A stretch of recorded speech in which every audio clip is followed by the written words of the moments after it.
Yo, what's going on, everybody? It is 3 p.m. here in Chicago, Illinois. That means it's time for another live stream. Today is Monday, March 8th, 2021.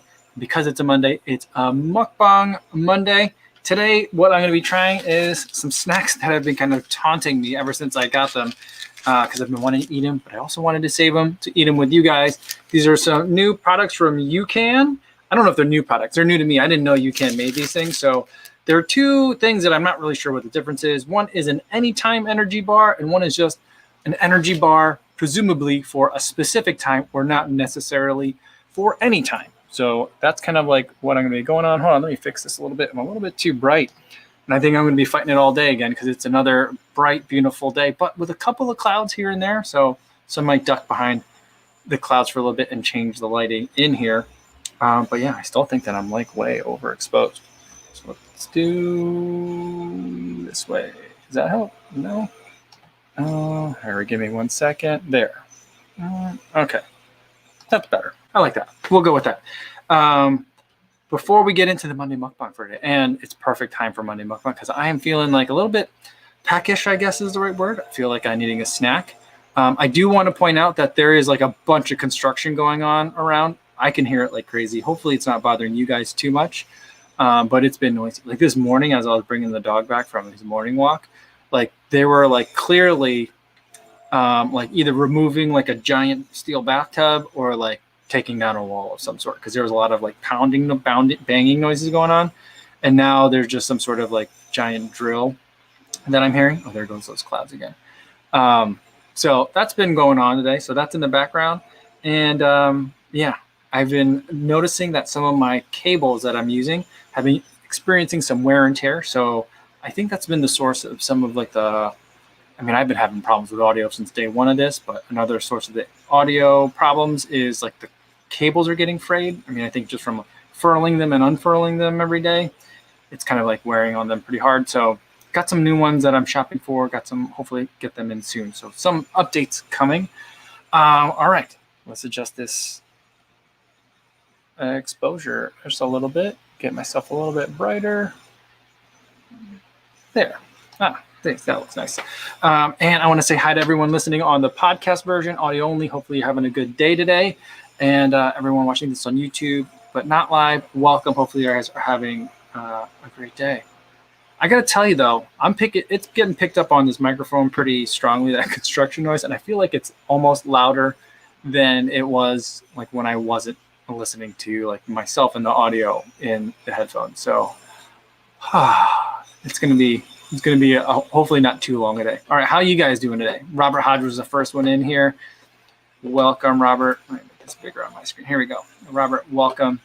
Not really Hank. Aaron says, hey, isn't UCAN a slow absorption carb product? Mark Cucuzela talks about it. Nice. Awesome. So let's see. Let's talk about these UCAN bars.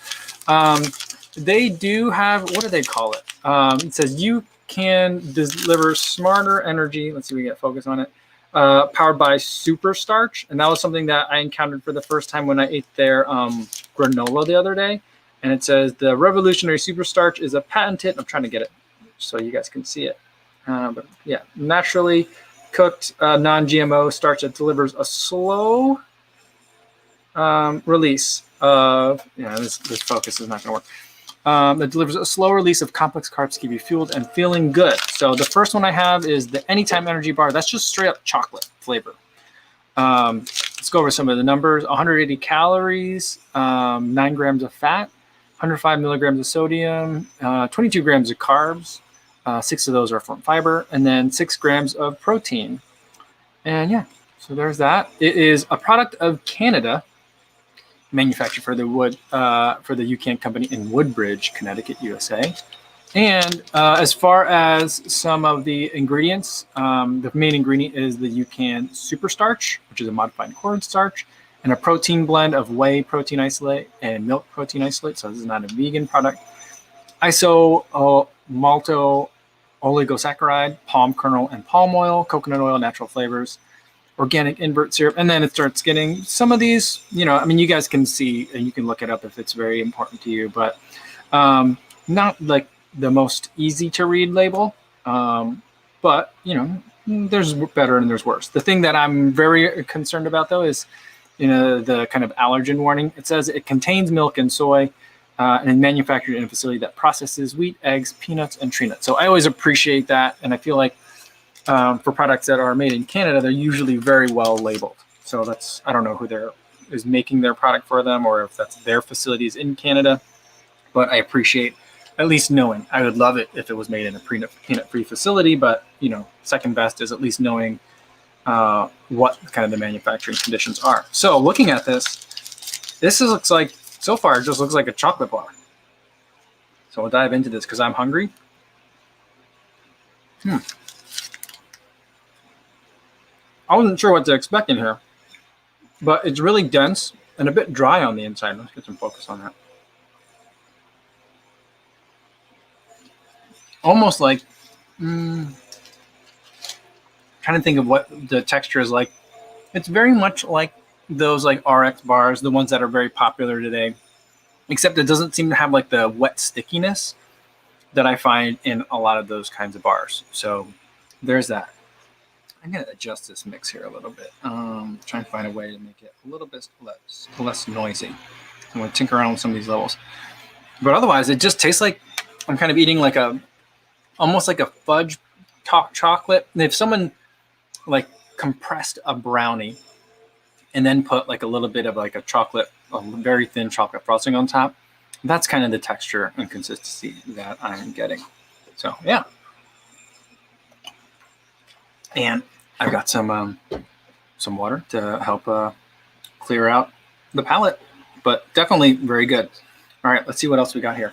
Joshua Eastwood wants to know, what's going on, Joshua? Good to see you again. Says, do energy bars really work? Who here actually sees a difference? And do you take them during a long run?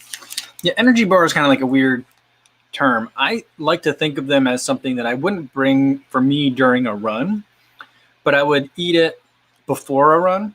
I like to bring them to races to have one either before or after, or sometimes both, depending on the length of the race. But I won't normally eat them if I'm doing like a 20 mile or even a 15 mile like long run on the weekend, I'm not going to be like, I need gels, I need hydration, and I need to have like food. But it is pretty convenient for like food as well. And so I think when you think about energy bars, a lot of it is probably marketing. Because like compositionally, if you're looking strictly at the numbers of like the sugar, fats, and salts on the back, not a lot of the time, sometimes they're not that different from like what's in a candy bar, right? Like a Snickers, for example. But then when you look at like the kind of sugars that are in here, same like with the UCAN, they're using their, what is it called again? The super starch kind of thing.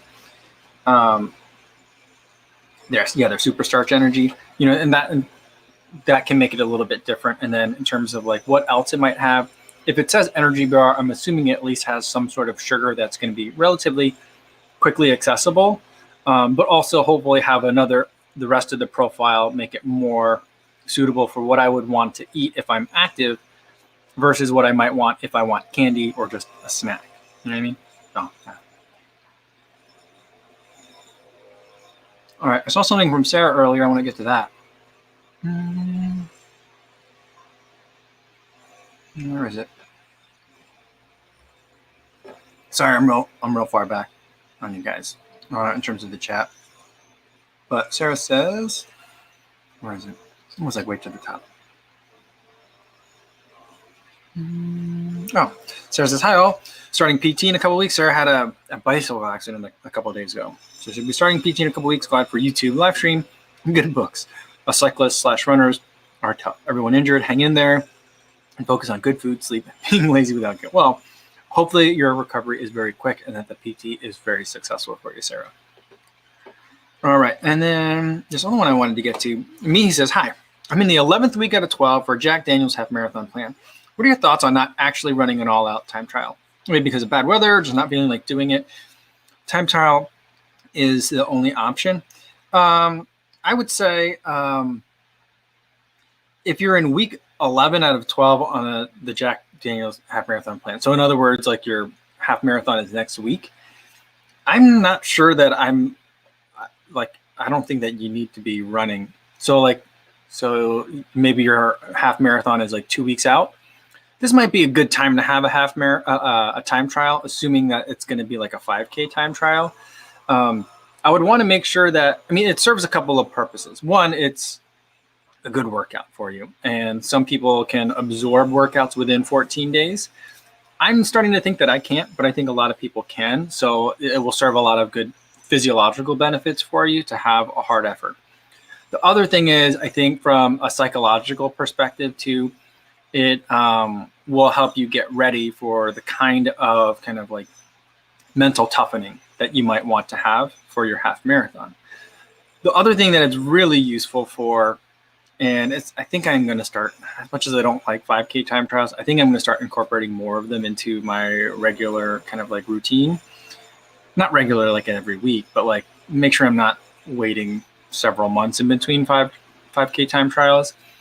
Is that I feel like it gives you a good barometer of where your fitness is at, so that you can understand like, here's where my fitness is. It can really help you with pacing for your half marathon that's coming up, but also down the line as well, it can help you understand like, all right, when the Jack Daniels plan says hard, what does hard mean? Or it says moderate, what does moderate mean? You can kind of go off of what that time trial is. If your body's not feeling great, I wouldn't say push it. I mean, if you just don't feel like doing it, I mean, I would say do it. But if it's a matter of like, it wouldn't be safe, or the weather's going to be really miserable, and some of the diagnostic and predictive value features of it aren't really going to apply, then I would say, make it a threshold effort then maybe, but something to work on the other parts in terms of getting a good workout in, and also doing some kind of mental toughening. So that's kind of where I would put that. Robert says, speaking of weather, I haven't run in the rain yet, as I'm a newer runner, started October 2020, and I'm wondering what gear I should consider going for. Thoughts, anyone? Robert, I would say, I tend to avoid chilly rain. I don't like kind of like early winter or late fall type of rain. It just makes me very, very cold for a very long time. Some people run in like Gore-Tex or like rain gear.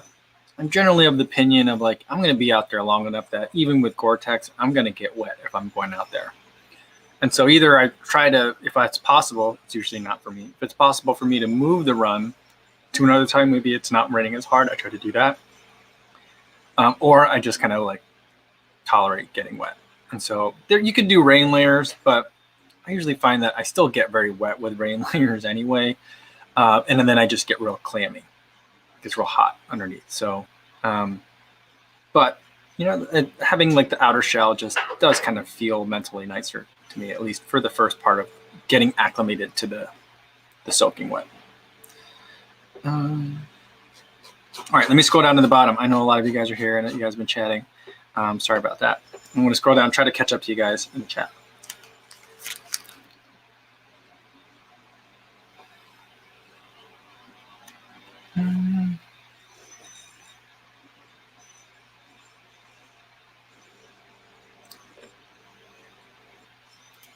The hot dog asks, Cope, if you're trying to do an 80-20 split on mileage, when running at a race pace for the distance, say half marathon, would you change the other session so it's essentially 80-20, including the half marathon effort?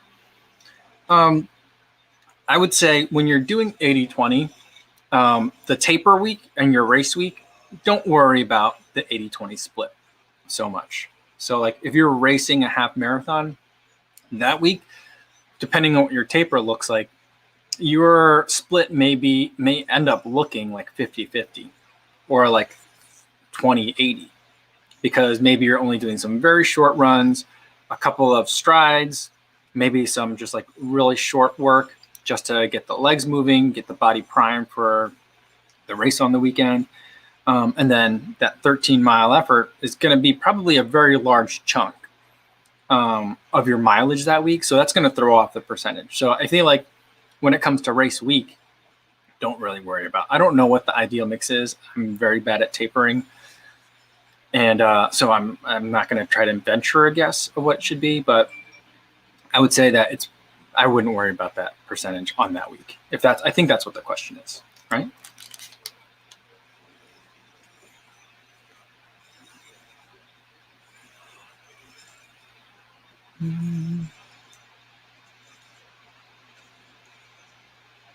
Sorry, I took a big bite of this UCAN chocolate anytime energy bar, and it's definitely not something that you can like talk and eat with at the same time. Not that eating with your mouth full is polite. I know it's not, but this to me, it tastes a lot like a dessert. So it definitely, if you're like, need that like sweet tooth kind of craving satisfied, and you don't want to actually eat like a chocolate bar, I'd reach for one of those. Those are nice. It does kind of have like I don't know if it's, is there sorbitol in this or xylitol? It does kind of have that kind of chemically taste to the chocolate at some point. I feel like I've tried eating like a wide variety of all those like diet bars before, like Atkins and all of those in the past. And they all have that kind of same like alcohol-y kind of like, there's like an effervescence. It's almost as if it like ventilates the palate a little bit when you eat it. It's a weird sensation, but there's a hint of that in this. So, and I'm wondering if some of these harder pronounced words at the end of this ingredient list is what's giving me that. But I don't know. Or maybe it's good chocolate. Maybe my mouth is just getting confused. I don't know. But I like that a lot. I can easily eat a lot of those. My biggest concern would be that it's getting warmer here in Chicago. Like right now we've got the windows open even. I feel like those would get really messy really fast. So like if you're bringing it with you, and it's going to be a warm race day, that's going to be a melty mess really, really fast. So that's kind of what I think. That's the only, I guess, main drawback of that. All right. So we got a question here. Where did I see it? It was about Hoka shoes. Where did it go? Is it at the bottom?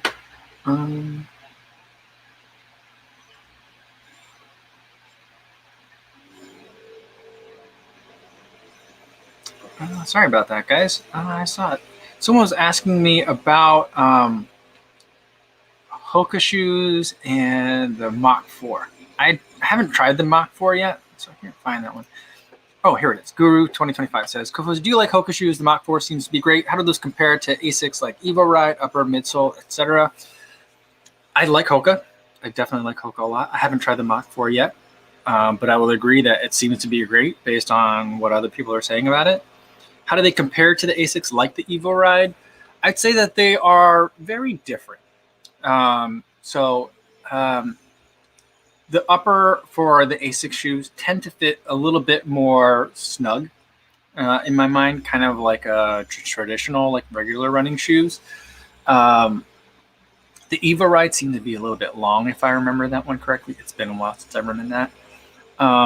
But the uppers on the Hoka shoes tend to be a little bit more forgiving. The Rincon 1 was an exception, but otherwise there seems to be a little bit more room than I would anticipate feeling in like an ASICS if I were just generally going on like what would I expect for each of those.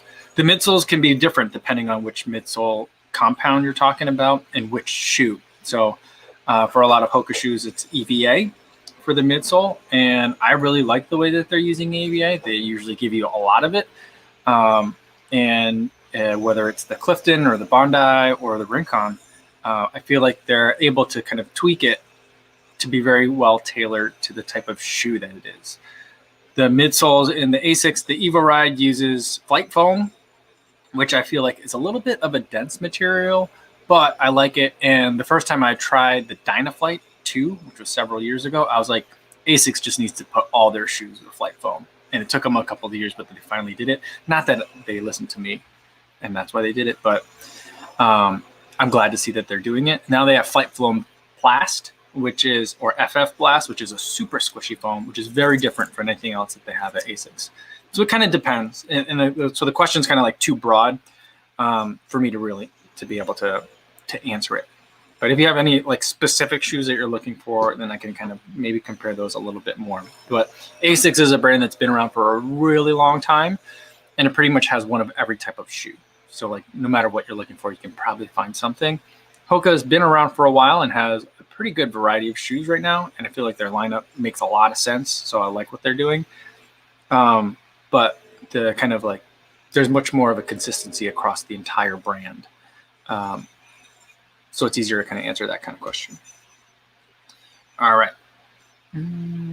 Alicia Young says, several years ago, I wore the Ultra Lone Peak on my Grand Canyon rim to rim trip and didn't get a blister. Wow. Awesome. Very cool. Yeah, I'm surprised at how much I like the Lone Peak. I was certain that I was going to get it. I'm like, I could see why other trail runners might like it, but for me, it's like too much of a trail shoe. But I ended up really enjoying it. It's exactly what I was looking for when I was like looking at the Torin 4.5 plush. That's pretty much it. So I really enjoy it. It makes me curious about what the timp is like, but that timp, I'm pretty sure I'm going to feel like, now that's the trail shoe for me. But, it's starting to make sense that they've got kind of like Superior, Lone Peak, timp. That lineup, I think that's the way the lineup goes. It's starting to make a lot more sense to me. So I'm very glad that I have the Lone Peak, and definitely looking for other places where I can just like stomp around and really test that shoe out a little bit more. CK Stoner says, as far as running in the rain in Florida, normally they love it there. Well, that makes sense because I think you guys get just so much of it down there. All right.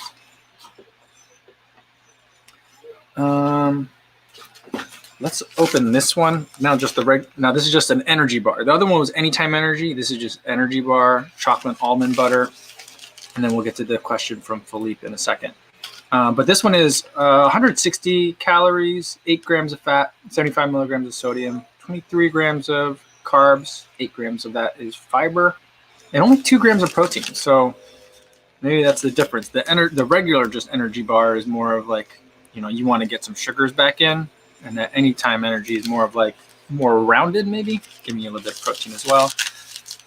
It features that super starch material that we talked about. And the first 2 ingredients of this are the super starch, cornstarch, and soluble fiber.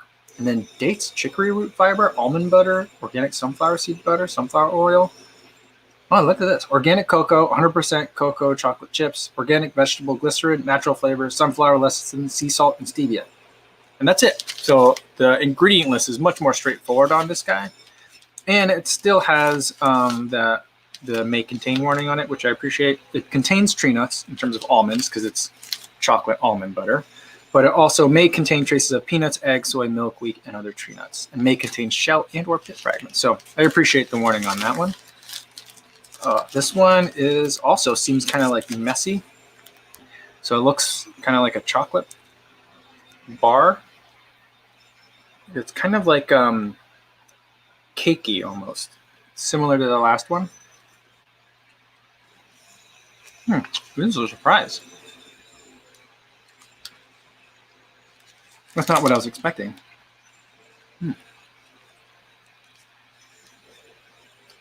This is kind of like eating fudge, like a not melty fudge, but not like a fudge that's gonna like break your teeth either. So it's fudgy. I'm not getting a lot of almond butter flavor until the way end. It's just mostly just chocolate. Maybe it's just the look of it too. But that's tasty. The chocolate flavor is much more pleasant in this. I'm not getting that kind of like the alcohol-y type of ness where it like kind of feels like something's evaporating in the palate. So yeah, this one's tasty. I like it a lot. All right, Philip Dasson says, well, I have a pain in my feet after 30 minutes of running. What kind of shoes do you suggest? Strong shoes for support over performance?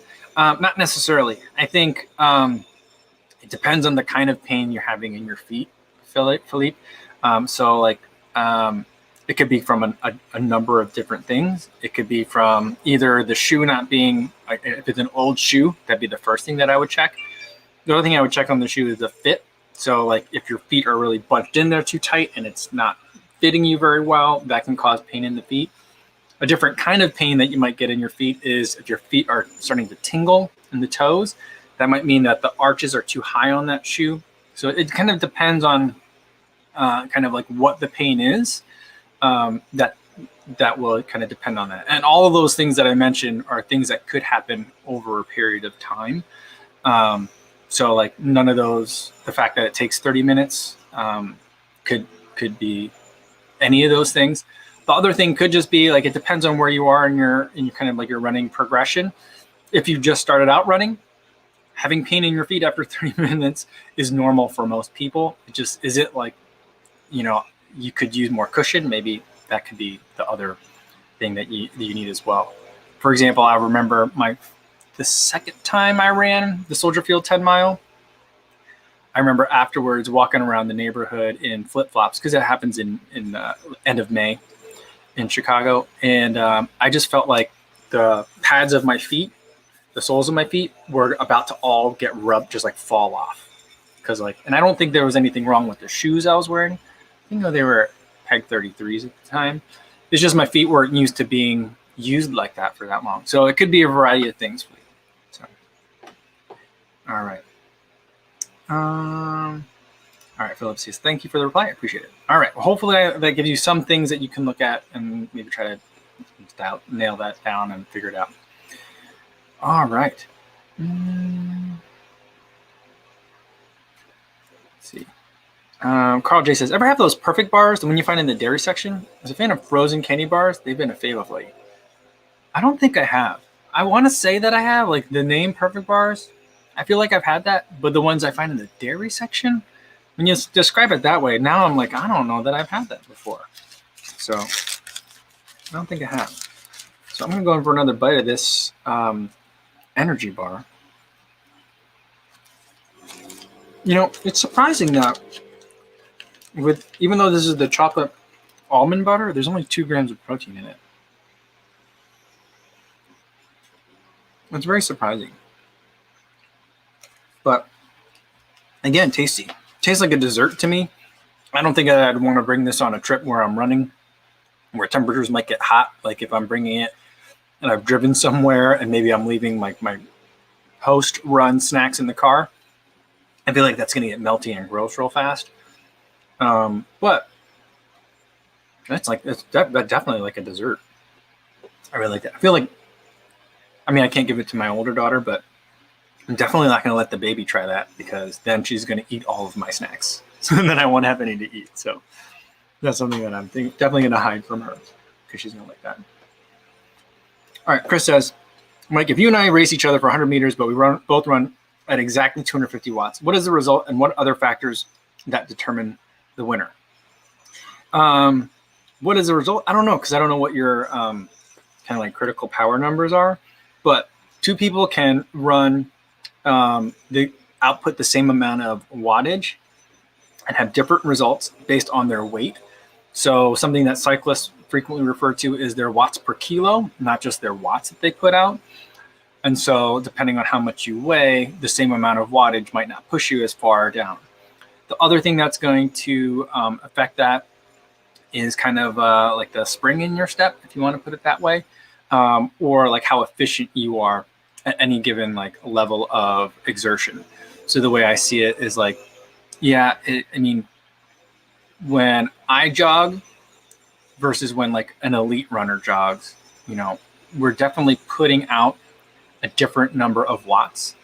But like, for example, I was watching 2 videos today. One was Ben Johnson when he was finishing up at the Woodlands Marathon last week. It looked like he was just jogging, and he's running like 650 pace, something like that. And then also I was watching, I was watching Emma Abrahamson just put out a video. Some of her friends did like a time trial. They were shooting for sub 17 5K. And again, they're running hard, very hard, but like them running their 5K time trial is much faster than I can ever run a 5K. But also doesn't look like what I think I look like when I'm trying to run hard. And so I feel like when I run, there's just a lot of flailing and a lot of inefficiency that I think is kind of like, think of it like, if you have a reaction and you're losing a lot of the potential energy to, or the conversion of energy to heat, I feel like I'm just throwing off a lot of heat and not a lot of kinetic energy. So that's kind of my understanding of how it's different. I hope that makes sense.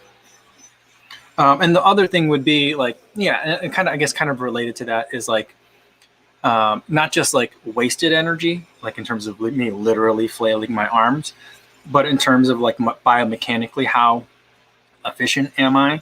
And so like, I might be pushing off really hard, but if I'm pushing up too high versus out, maybe my force vector is not going the correct way overall, or in a slightly inefficient way. So that's another thing that can kind of like change it. That's my understanding.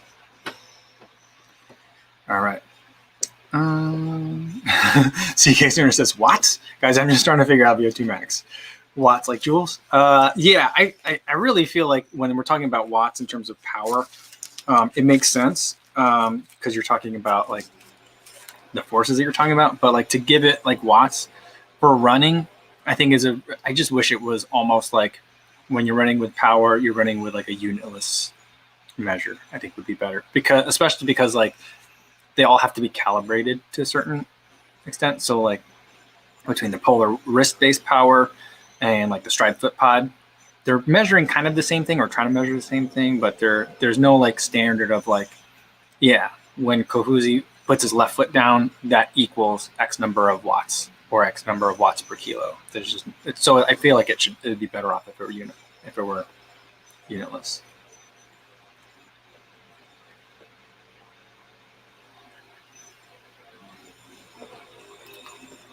In the long run, putting me on the spot. What's the equation for power? I don't know. Mr. Renum, how much faster, how much power would you run if I didn't have the GoPro? Not much. I think it would be negligible. I think it would only matter if I were doing like maybe like an 800 or shorter.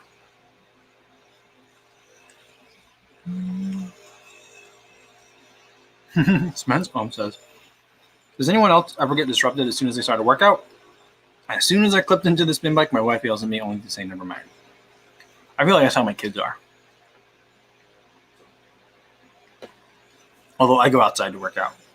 But it's like anytime I want to like sit down and do something, then it's like the kids suddenly have like a lot of demands.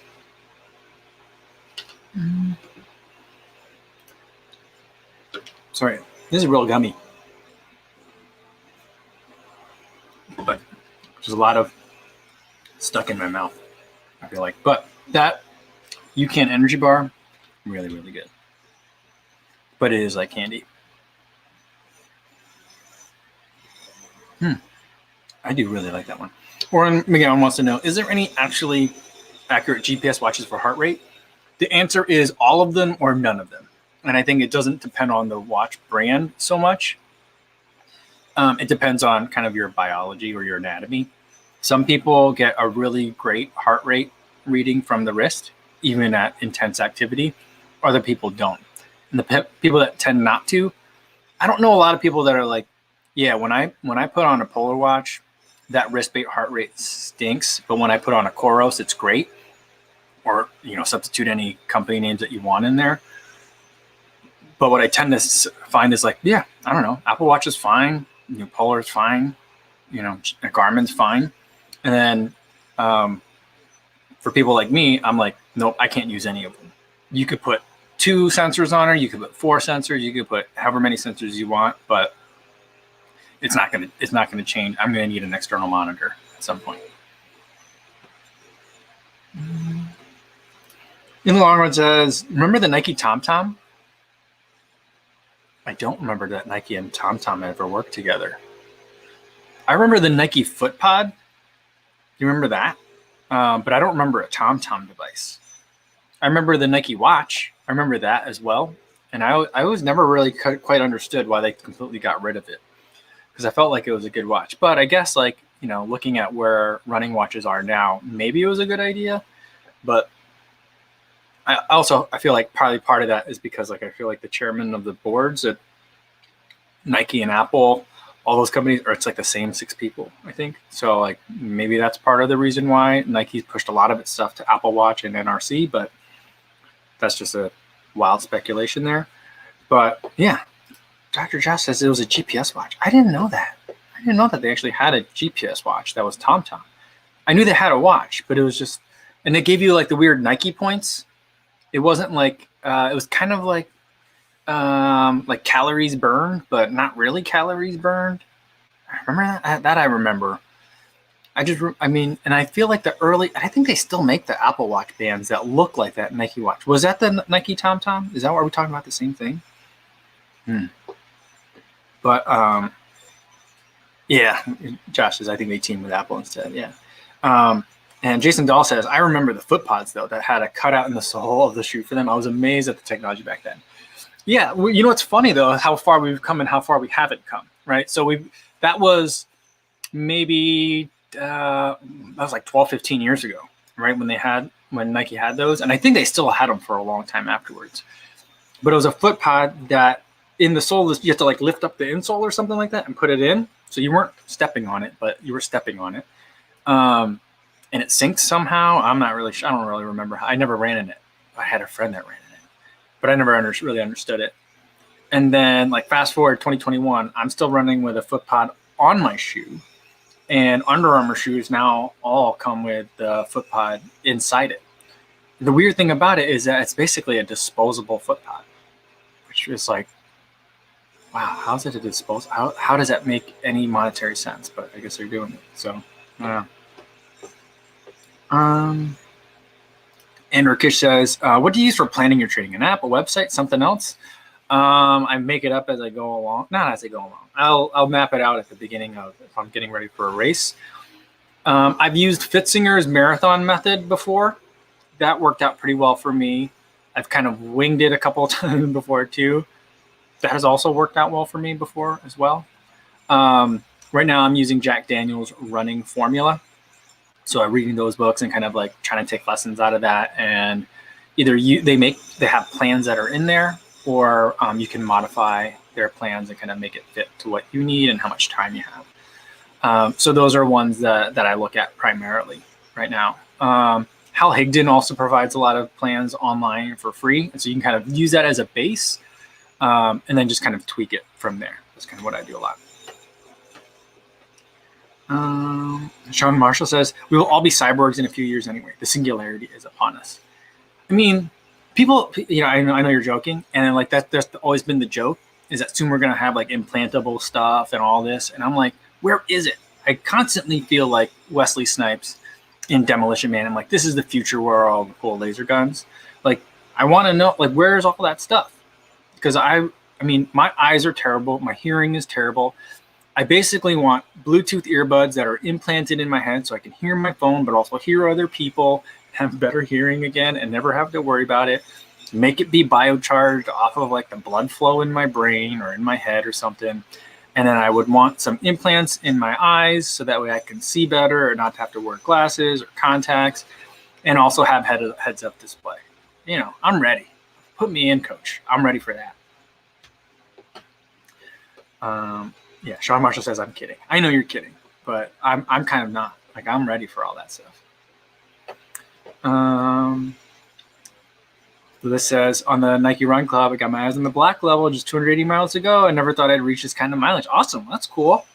Very cool. I'm trying to get to Volt because I just like Nike Volt. I love that color. And I like the word Volt. So, like, I want to get to Volt. I don't know how far I am. My Polar Watch pushes to Nike Run Club, but I don't ever go in it. I go over in it. I very rarely go in it. So like, I don't know how far I am. I still think I'm a couple thousand miles away from it.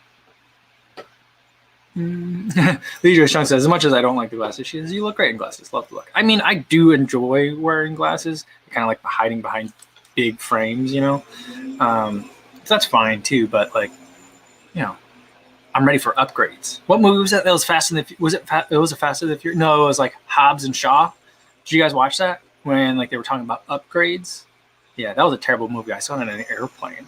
I think I saw it coming back from either the marathon trials last year, or I had after that. Even after the marathon trials, I had a work trip to Phoenix. So I might have seen it on the way back from Phoenix. But let me tell you what. I can tell that having eaten 2 of these UCAN energy bars, that the energy part of that formula, I think Oren was asking about it. I feel it. I mean, I'm basically just feeling a sugar rush, I think, but I'm liking it. It's good. It's pleasant. It's not like it feels like I just had a cup of coffee, kind of. So it's nice. I like it. Not really. Hank Aaron says, "Yeah, I want to be Jordy." Yeah, I mean that was super cool. Like that thing he had. I want to be that. I want that.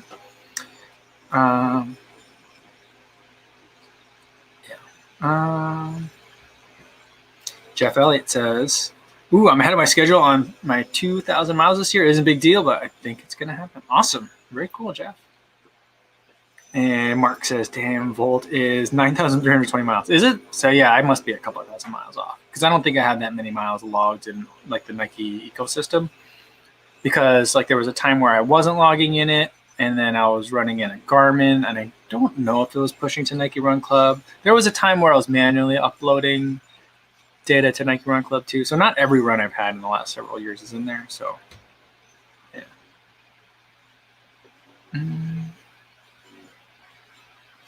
Remy says, "Anyone see that movie Repo Man where you get organs and implants, but if you can't make the payments, they come to repo it?" Great movie. I'm pretty sure I've seen that one, but in my mind, I get it very confused with Johnny Mnemonic. Do you remember that movie? That was a good movie. Basically, it was kind of like the seeds of the Matrix a little bit, but and it also had Keanu Reeves in it. But back then, like we all had hard drives built into our brains, and we could carry data, sensitive data, that way. That was part of it. There was lots of other kind of like human machine kind of interaction parts in that movie, Johnny Mnemonic, but I don't remember how that movie ends. It's been a while since I've seen it. I'm trying to think.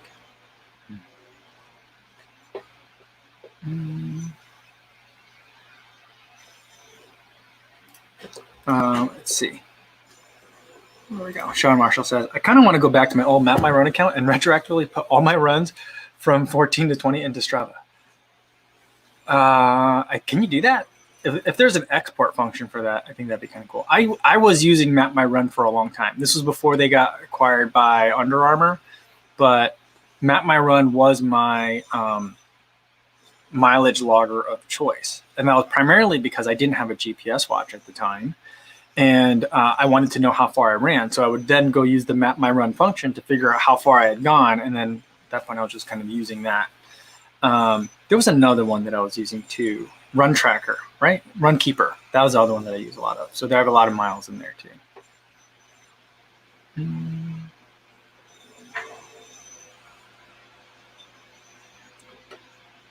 Yeah.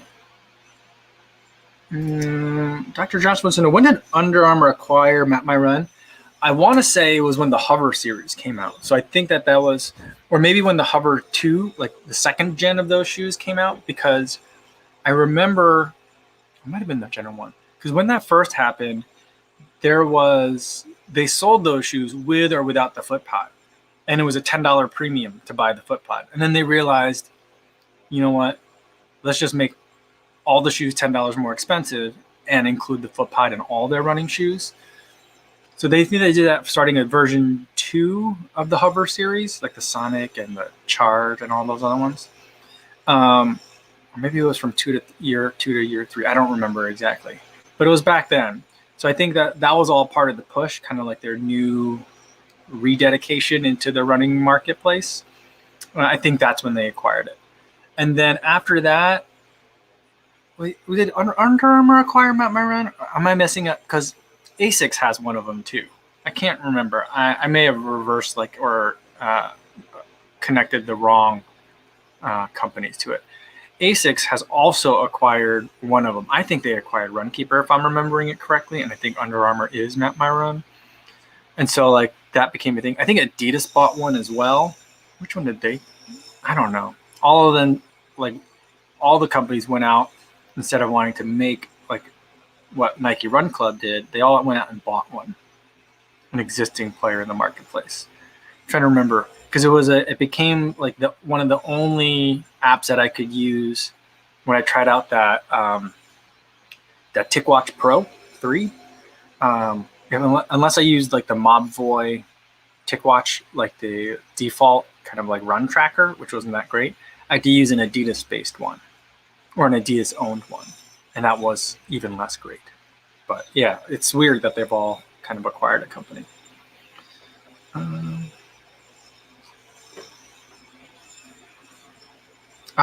Yusuf Osman. Adidas has a Runtastic. That's right. Excellent. That was great. Wow, man. You guys are on the ball. And Remy clarifies, Under Armour bought Endomondo and Map My Run. I don't know what Endomondo is. I'm going to assume it's something for cycling, but I don't know.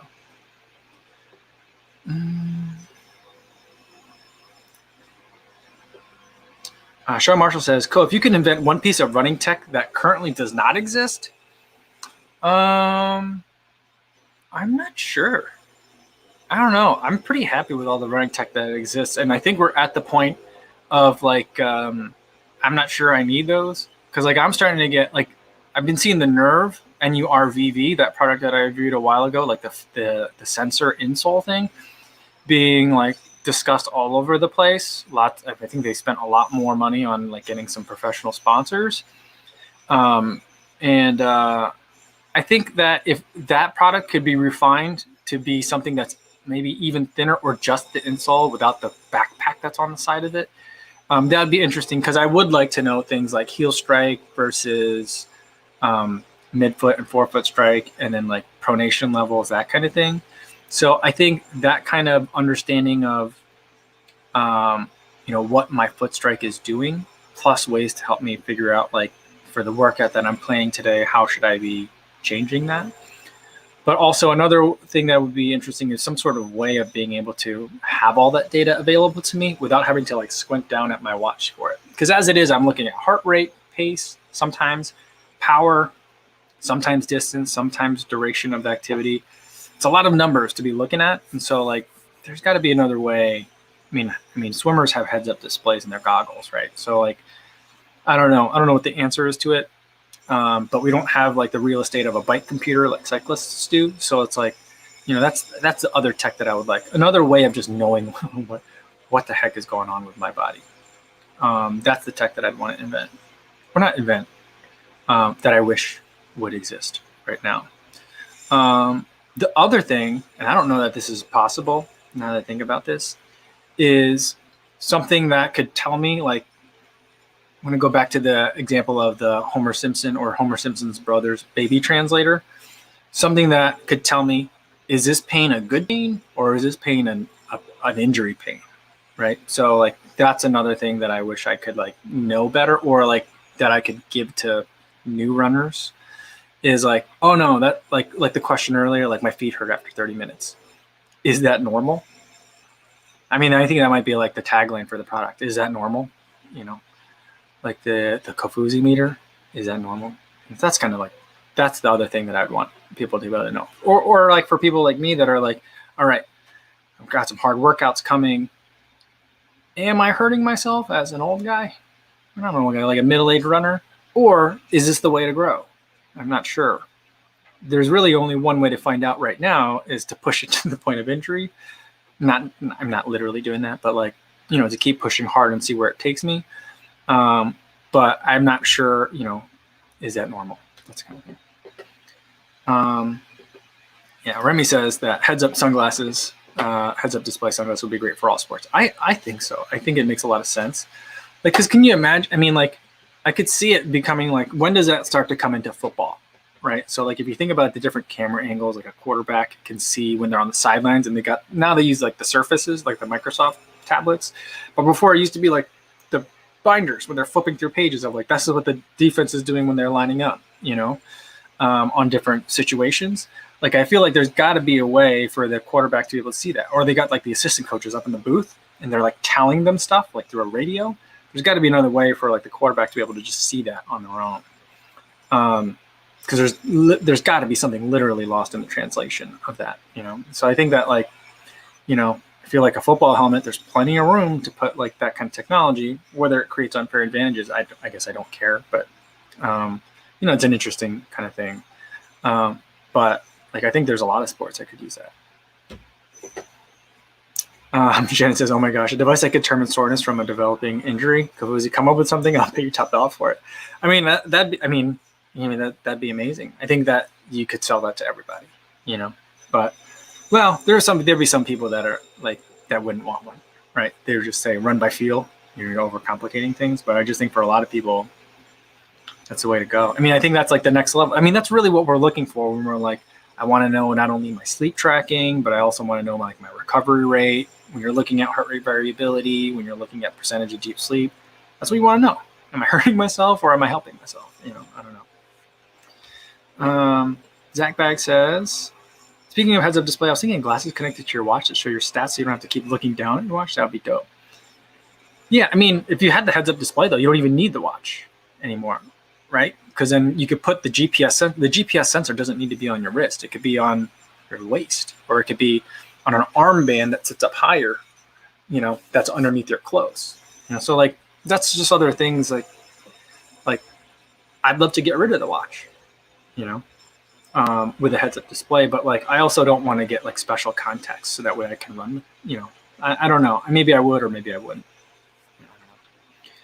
Yana says, the other day I was thinking why runners don't wear cycling jerseys. Like there are these handy pockets.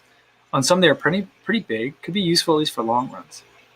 I've thought about that too because two of my brothers-in-laws are very much into cycling, and I've seen their shirts and I'm like, oh, those seem very useful. But I think part of it is for the cyclists, they're in a very static position and doesn't bounce a lot. And so stuff can go in there without needing to be like zippered closed and stuff. So like a lot of that stuff is kind of just like a stretchy pocket that you just kind of like reach back and get. I feel like for a runner with the jostling that there is, I think a lot of that stuff would just pop right out. That's why I think that doesn't happen. I don't know.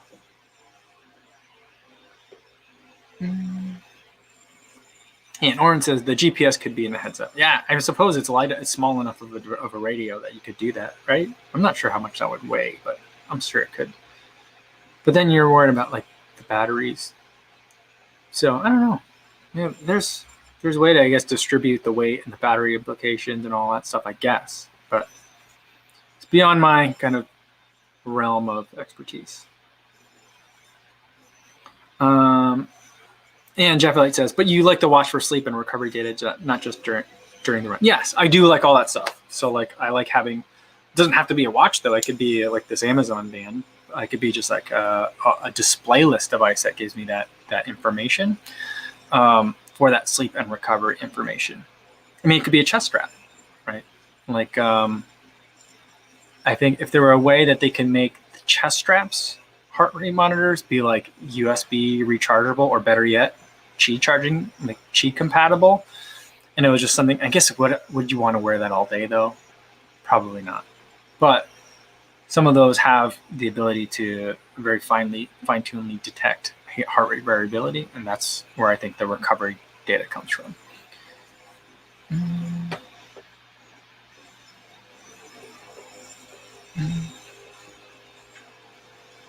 Sean Marshall says, a little contrarian, but rest is the best current injury detection tech.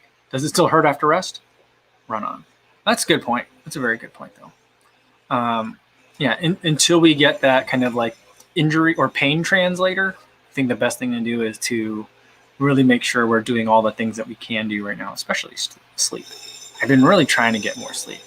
But then at the same time, just today on my long run today, I was listening to that book I was telling you guys about yesterday. What is it? Out of Thin Air? Let me get my phone out. I'm trying to figure out what's the name of that book. Out of Thin Air.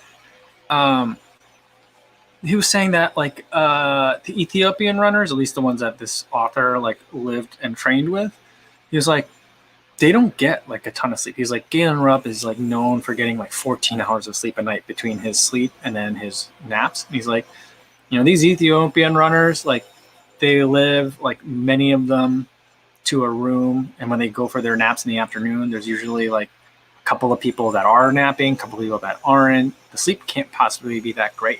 He's like, I don't know. They're not resting as much as everyone thinks that they are. But that being said, I still think that I'm not sleeping enough. And I could use more. So, all right. I think that's a good place to end it for today, guys. Although I'm ready to go. Like, cause I got all this energy from these UCAN energy bars. I do like them a lot. I wish that they weren't so like melty. It's kind of like the only thing I don't like about them, but pretty good. I like the regular energy bar more than the Anytime energy bar in terms of the texture and the flavor. But the energy bar has not a lot of protein in it. And for me, a lot of times if I'm eating a bar, I want it to have at least some protein in it. So probably I'll go more with the Anytime energy bars if I were to buy some more. I'm not sure if I'll buy more or not, but I do have I have a box of each of these left. So we'll decide once I get to the end of it. All right, tomorrow morning, I've got a video that I can't tell you what it is about yet, but the embargo lifts tomorrow at, I think, 8 a.m. my time. So that's what tomorrow's video will be. Hopefully I'm on time. I'm probably going to be a little bit late, but hopefully I'm going to be on time. And then we'll do another live stream in the afternoon, Trivia Tuesday. So I'll think of something for the topic, but that's what we'll do. Hopefully I'll see you guys then. Same time as today, 3 p.m. Central. In the meantime, be safe out there, everybody. And if you've got good weather, go out and enjoy it and have a great ride.